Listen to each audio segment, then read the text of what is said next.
Hey, namaste. I'm Kay. This is Ecstatic Self.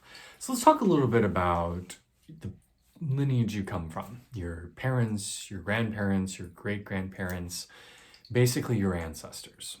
Now, for most indigenous communities throughout time, there have always been this desire for or practice of ancestor worship. That the lineage you came from matters a great deal, and you should honor your forebears and connect with them through offerings of incense, food, gold, flowers, what have you.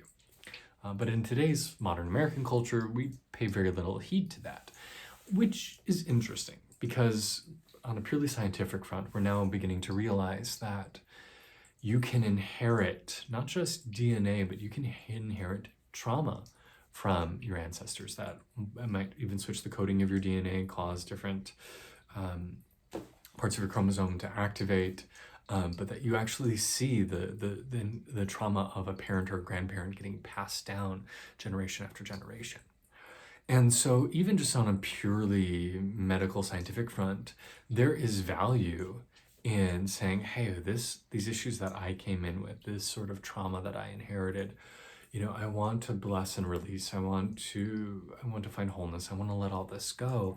So I really should try and offer forgiveness to my forebearers, offer them wellness and well-being, because whenever we offer those things up, it creates a chemical change within us.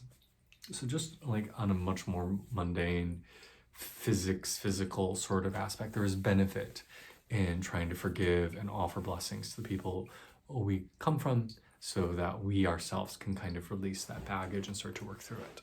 But more of a spiritual level, this idea of our forebearers, some might say that they're present with us spiritually. They might say that they are active within us, that some traditions talk about them existing in other realms and being able to influence this one.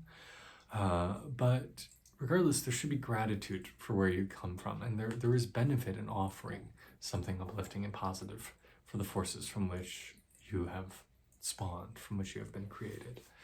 So what are you doing right now to honor your ancestors, your lineage?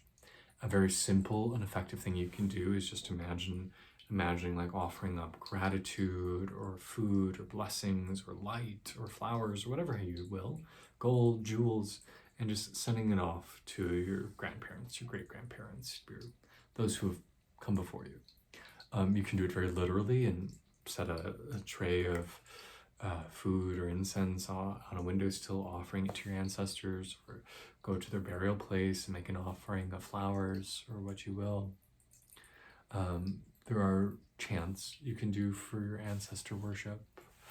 It's a practice called Tarpana practice, where you can ask that all the binds that hold you come out of place ancestrally. Because, there is this idea of like family curses, and I do believe that they're real. I actually do think that my family has their own flavor of family curses, and from both sides. And I would imagine yours probably does too. It definitely seems like there was some very strong trauma or some very strong negative energy coming through the men on my father's side. And it seems like on my mother's side, there's been something around making the women unhappy, or the women who marry one of the boys.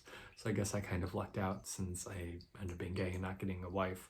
So I didn't have to pass that on to her. So the best thing we can do is try to offer blessings and let all those things go. Whether you believe in blood family curses or not, or you believe that your ancestors are still around and can influence things or not, doesn't really matter. There is value in trying to heal the inherited trauma that you've been given, genetically, emotionally, spiritually. Because we grow up hearing stories, most of us, right? We grow up hearing stories of our family and how we came to be who we are, and how our parents came to be who they were. And the best thing we can do is just love and forgive. Love and forgive. With anything negative in life, just love and forgive. Let it go.